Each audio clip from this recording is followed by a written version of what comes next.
บ่มี ตอนนั้นว่าเจ้าบ่ใช่ จักแล้ว ไปแบบคุยกันตอนไหนเดี๋ยวนี้ คอยยังไม่ได้คุยผมบ่จักชนะดิ บ่จ้อยก็ยังบ่ฮู้ว่ามันจักเบอร์เป็นตู้ปั่นช่ำนั้น บ่ได้โดนหน้าพี่นี่แบบนี้เด้ โดนด่าพี่แล้วคอยอย่างง่ายคอยตะกี้คอยว่าแล้วว่าหยอกคอยซื้อเด้ ไม่ยั้งอันนี้ดิ แม่นยัง ไว้เรื่องเพิ่นได้คุยกันไว้ ถามลูกก็ละกระดาษแบบ ว่าใครสิว่าเล่นทามันก็ประตูนี่ เดี๋ยวสิเบิ่งคลิปแย่ก่อนเนาะมีหลักฐานอยู่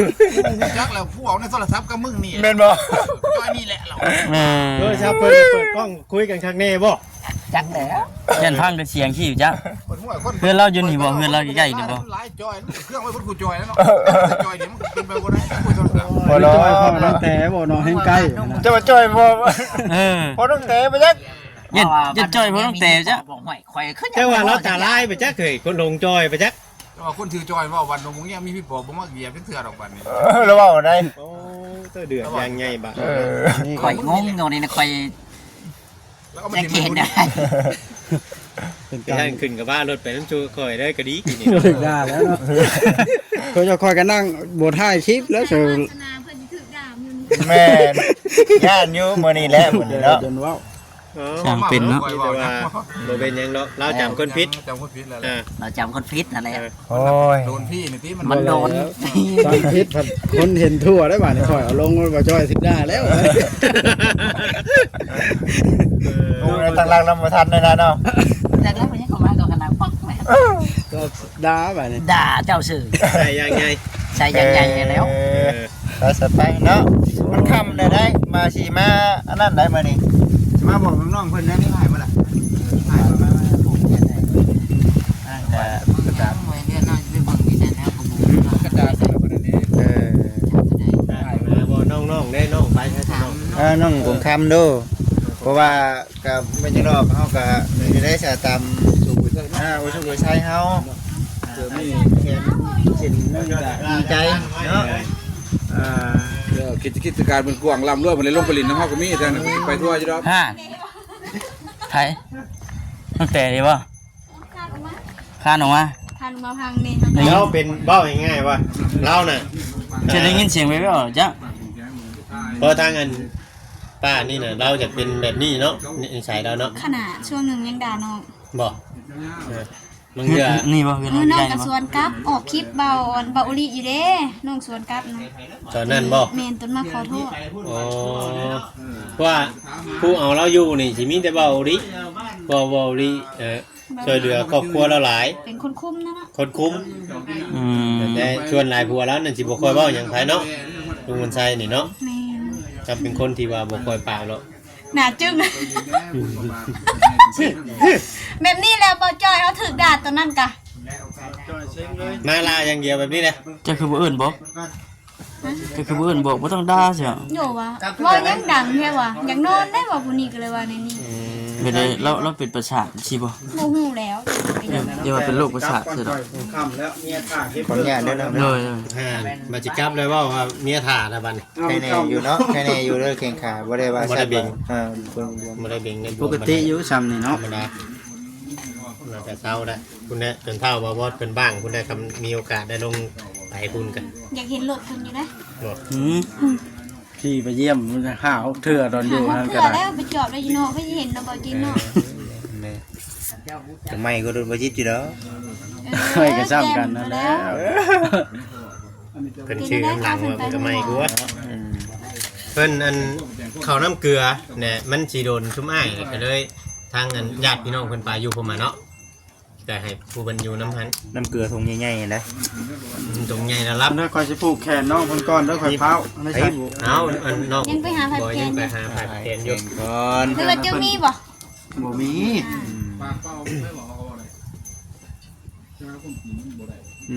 วันนี้ได้ติดต่ออยู่กับหมอจังอัน มันคอยสิเอาผ่ายในวัด ปกติเลย ผูกให้เลยเป็น บ้านน้องๆ2คนได้แสน ข้าวแห้งขนาดเนาะ โอ้อันน่ะ พา ตัวติดอยู่ มันค่ำเด้ ทำเลยเนาะ โอ้ไป คอยสิเอาผ้าในวัดเลยได้บ่ได้ อืม ได้ เพราะว่าคอยเอามาแต่วัดนั้นคำเจีย อ๋อแฮงดีเลยเนาะเป็นสูตรให้ครั้งแน่ อืม เพราะว่าอัน FC เพิ่นก็โอ้ยกินฮอดเขาน้องติ๊กน้องมิกเด้เพิ่นว่าเนาะเพราะว่าถ้าเห็นน้องเตนี่สิเห็นเด็กน้อย2คนนั่นเนาะแต่เก่า แม่นเพิ่นไปเฮียนเลย ไปเฮียน นี่มีอยู่ที่เผานี่ไผ่บุกแกนมีอยู่ คือ นี่ สิเอาตัวนี้ ก็จะเอาตัวนี้ ปุ่มอยู่บ่ โอ้มแขนนั่นว่าตีนั่งอยู่หันก็ได้น้องเบิร์ด เอาเบิ่งนี่เลยซะ กดลงก่อนให้กว่านี้เด้อพอรถตกติ้งนี่ไปเมื่อใต้เมื่อต่ำได้บาปได้ความช่วยให้หายไปจากทางกายเด้อน้องแต่เด้อสิ่งก็ได้บ่เอาง่ายขึ้นดีกว่าเข้า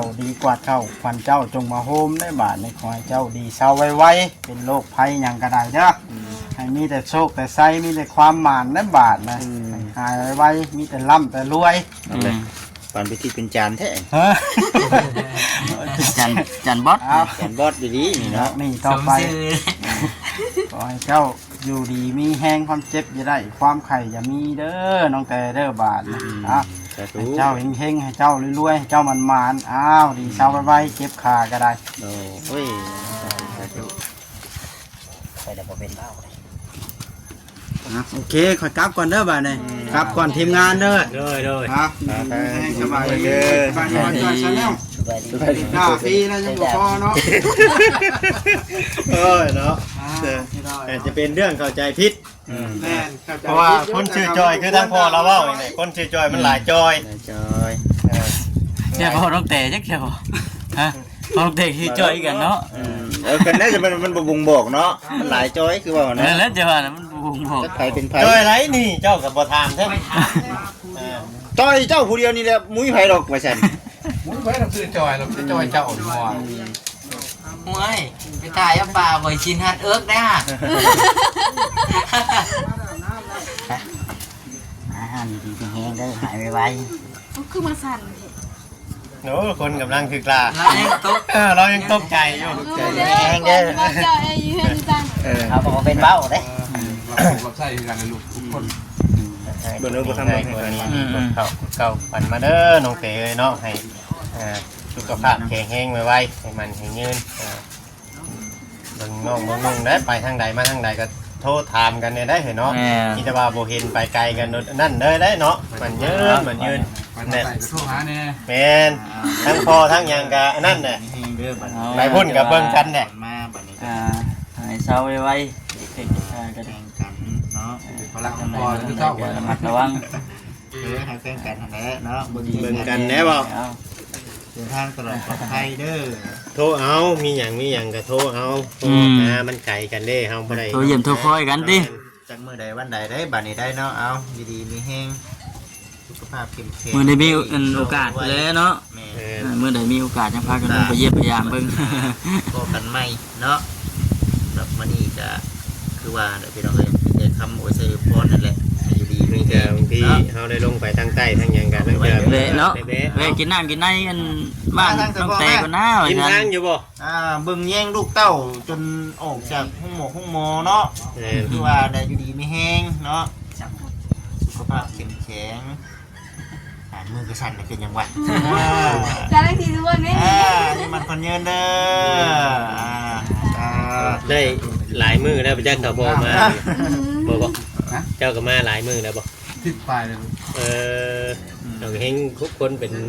หัวหน้าครอบครัวเฮงห้วนแน่เนาะผู้อยู่กินหอดแน่เนาะ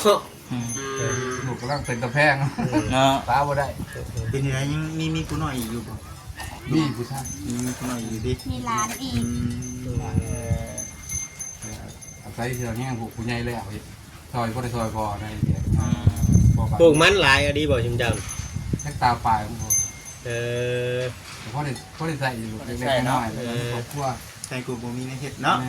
แมนอยู่ใครกูบ่มีในเฮ็ด ซ้ำพ่อเลยจะไปสมัครงานได้หรือที่สิญญาเลยที่เราเฮ็ดพาลูกทั้งบ้านพ่อบ่ได้ขอเงินลูกตลอดนะ นี่เคยไปเฮ็ดงานอยู่ไสไงไก่นี่ผู้ไทยเคยไปบ่ อันนี้ละไก่สุดเลย ไก่ชุดบ่นี่ มาสวรรค์เขตนี่บ่ ไก่สุดเลย มาสวรรค์นี่ไก่ชุดเลยเนาะ ออกแต่พ่อปีตายนี้ปีนี้เขามีอะไรจะได้ครูเขาเนาะ แม่ใส่แน่นเขา ใส่แน่นมาไว้ใส่แน่นมาเนี่ยเขาพอกันไว้ เลย เนี่ยทั้งพอกับ นี่ล่ะบ่ สู้ๆเพิ่นแน่เนาะจะดีแต่งานคันน้องเจเนาะบ่ไปสังคมสังคมพุ่นกับบ่จักอีกเนาะบ่ฮู้กันอีกว่าได้ก็ได้ แม่ ได้นี่บ่ ไปเบิ่งกินกัน คิดว่าจะ อันนี้กำลังสินอนได้ บางทีนี่ กำ บ่ ลังสินอนกำลังสินอนเลยแล้วค่ะได้ยินเสียงเพิ่นเว้าเดี๋ยวขึ้นเว้าหยอกกันก็เลยมาบอกว่าอย่าว่าเสียงดังร้ายเฮาสินอน อืม เราว่าไปก่อนเราว่านั่นสิเอาตำรวจ เอา จั ไป บ เมียนอยู่พวกบ่ได้ เอ้ยเพิ่นเมื่อแล้วเนาะ พออยู่เตาลงไปนะเตาละอันเอาผ้าแดง อันนี้ก็เมื่อก็ยังบ่ได้อันนั้นดอกคือน้องๆบ่ฮอดเฮือนดอกมีแต่เวกขายของนำกันมีนาเลย หายใจนะ งานบุญค่ะเวกขายของนี่แต่พุ่นละมื้อหน้ามื้อในโอกาสหน้าพุ่นละกันว่าได้พ่อก็ได้เนาะกันว่าได้พ่อน้องๆสิมาเยี่ยมมายามคือเก่าอีกเนาะพุ่นละอันนี้ก็มาอาศัยอยู่เพื่อนเอ้ยนางนี่ก็จำนวนได้มั้ยแต่ออกฮอร์โมน 2มื้อ ดีดอกมีที่ไหนอันนี้ก็ยังนอนอยู่ห้องหมออยู่พี่น้องเนาะยังอันน่ะใช้น้ำเกลือถุงใหญ่นะ คำยีรอบมานี่คำ โอ้ยบังโอ้เด้อคือสิเบิด คุณว่าเป็นยังก็เดือดบ่นี่ก็ลิ้นบ่เอื้อนบ่คุณว่านะนี่ไหนก็ เป็นลิ้นหมดเดือน ก็เคยได้ยินเลย น้องก็เคยเป็นได้ เคยบ่ เป็นมีฮอดเดือนหนึงเป็นเศร้า เมื่อยเลยเนาะเมื่อย เพราะว่าเลือดมันออกตลอด นี่คือได้เช้าเอาบ่ขอเนี่ย กินไปซื้อยามากินซื้อหางไม้มากินแต่เช้า ให้ยาทางทางใหม่เนาะ แม่ซื้อให้กิน ในนั้นเลยพี่น้องเนาะใช่เป็นดูดนี่ไปหาแพทย์หาหมอด่วนเนาะกันโมไปแห้งเป็นไปได้อื่นเป็นแห้งชีนักหนาไปเนาะนี่เดี๋ยวมื้อนี้ไอ้เตรียมเพิ่นบ่ได้มามื้อนี้เนาะ ๆเพิ่นก็เกียมเครื่องมันสิลงไตเลย เตรียมเพิ่นกันเนาะ คือสิลงใจเลย อ๋อมาหับคุณเจ้าได้ลงทุนเลย แม่พอมันครึ่งทางเลยเด้คุณจ้ะ อันนี้ก็จะว่าข้าวๆอยู่ไปจักนี่บ่แซนคืออัดเต็มรถคุณมื้อเช้านี่ก็ได้ บ่ได้ละ ยันได้ลงไต้กันมาจักทางเบิ่ง เนาะทางเบิ่งเนาะ ทางเบิ่งและกัน ต้องไปแซ่บนะ แม่นกันว่าได้ลงแวะกับชีวะเนาะก็อยู่แถวเนี่ยก็เตาท่านยังก็ ทางสองลงมาเลยหอดตะตา1เลยกับวิหารกับแม่นโลก อืม เห็นอยู่ป้ายนะเห็นอยู่เตา ไป ท่าน โดนข้างโดนข้างนะเว้ยมี มันมี ทา เตาง ด้านได้บ่แถว บ้าน นั้ นึ น งเตา ดอนข้างนี่สิใกล้ๆกันกับดอนค่านี่ได้เบิ่ง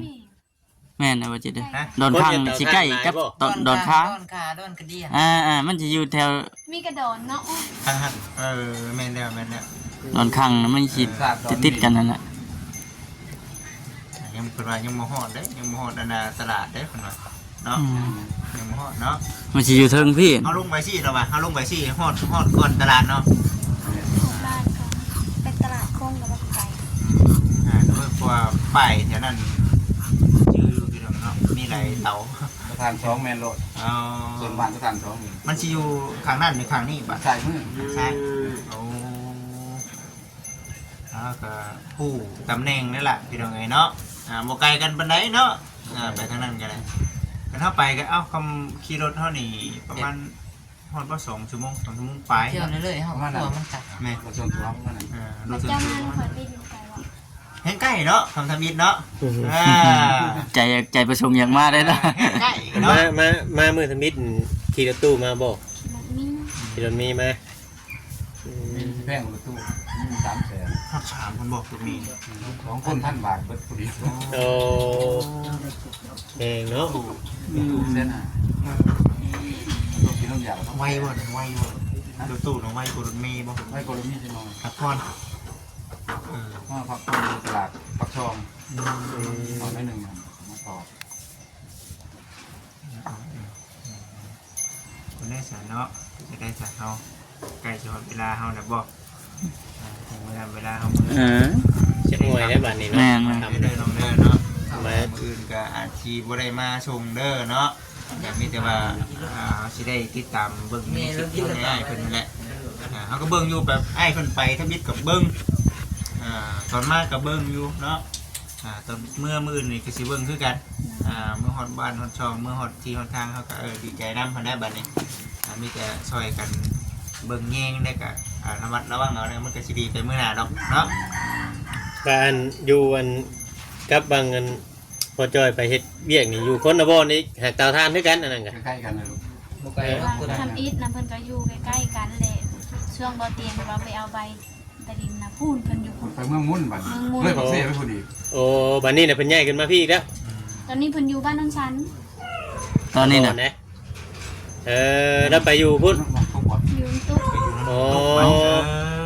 หูแล้วใช่ บ้านนั้นเมียก็มานำบ่ แม่นเขาแม่เราเพิ่นอยู่นั่นก็ดีเนาะเพราะว่ามันจะมีผู้ใหญ่บัดตอนได้ลูกเลยนะ แม่น มันได้แล้วคันว่าอีก7 เดือนก่อนมันถูกป่ะ เพิ่นว่าเดือน1เดือน2ไง ใกล้แล้วเด้เนาะ ถ้าแม่ว่าย่านว่าบัดลูกได้ลูกแล้วเพิ่นก็สิไปเฮ็ดเวียกเฮ็ดงาน โอ้ก็ง่ายเนี่ยไรก็ย่าให้เราอยู่กับน้องตุ๊กแต่ว่าเจ้าเราโคตรเราอย่างเรียบร้อยก่อนนะ บอกไงก็ให้แบบบอกว่าเลี้ยงจังสั้นจังซี่เนี่ยนะ แม่น นั้นเป็นจังซั่นแบบภาวนาเป็นจังซั่นเลยพอมันบ่อยู่ แม่น ผมเนี่ยไปงานเพิ่นว่าซั่นซะเอาความจริงแล้วก็ไปมันก็คันว่าเฮาบ่ต้องไปให้ลูกเฮาก่อนนี่ มันก็บ่ได้ถึงปานใดเนาะ ก็จังว่าแม่ก็เอาลูกไว้ก่อนลูกเนี่ยเพื่อสิได้มันเป็นเรื่องง่าย โอ้ เพื่อสิเรียกง่ายก่อนนั่นลูก เรื่องใหญ่ก็นึงมากก็ยังน้อยอยู่แต่บ่ฮู้จักเวลาเฮาได้ลูกใหม่ๆนี่ จังสิเฮ็ดอะไรติจังซี่ เนี่ยก็พ่อเกิดก่อนเนาะเพิ่นก็ยังพอสิพ่อหูเฮาซั่นซะ ผ่านมาก่อนว่าซั่นติมีแต่น้องบอยเด้อพากันหาเงินหาคำให้ได้ครบจำนวนเพิ่นว่าเท่าใด8ล้านเลยแม่นบ่ ข้าวกับเป็ดจ้ะ เอา10รถเนาะ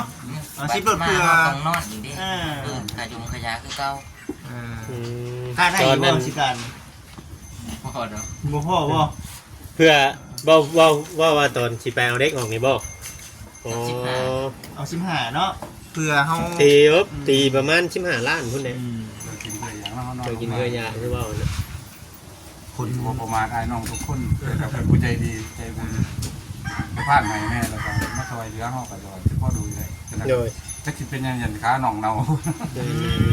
บ่พ่อก็คือว่าอะไรเนาะทั้งหมอก็ช่วยเหลือเฮาได้ทำนั้น เคยมีได้ผู้หลายเงินบ่หลายแล้วก็จนได้ตัดกาเนาะง่ายอันเอื้อยอันยังที่ว่ากำลังสิสร้างเรือนตัวนี้เอื้อยยังพอดื่มนะเฮาไปมัน เอ้ย แม่น้อยเนาะ แม่น้อย แม่น้อยเนาะ มีหน่อยเนี่ยเรามันฉีกบ่ได้นี่เนี่ย บ่ เราบอกฉีกบ่เลยแล้วอ่ะ เพราะตอนแรกๆก็มันบ่ได้นั่นคือว่าที่ว่ามันนี่เนาะเอาไว้อมไว้หลายมื้อมันเน่าแค่นหมอเพิ่นจนอันนั้นพุ่นแน่เราอ่ะ นี่นะคะมันบ่ได้แตกมีกระดูกหักขาเลือดมันบ่ได้มีบาดมีกระบาดในนี่ ช่วยกันแนวนี้แหละ มีกระบาดที่มีชื่อใดตัวลม ก็ยังเป็นบุญของเฮาอยู่พี่น้องเอ้ย แล้วมีบุญเฮาเนี่ย แม่น เนาะไปซะเด้อ ไป เพิ่นโทรตามแล้วเนาะ ๆเลยโอเคเด้อจะน้องเด้ออยู่ดีมีแฮงสบายดี สบายดีพี่น้องเอ้ยไปสั่นเนาะสิได้กลับแล้วพี่น้องเอ้ยเนาะบ่จอดอยู่บ่ถ่ายเฮาคลิปบ่ถ่ายเฮาคลิป คิดหัวไว้ๆก็เอาเลย เอาบ่เป็นหยังบ่จ้อยเป็นกำลังใจอยู่ต่อไป แม่น การเข้าใจผิดบ่เป็นหยัง โหสิกรรมให้เราบ่ โอเคพี่น้องก็สิได้ครับ พี่น้องสบายดี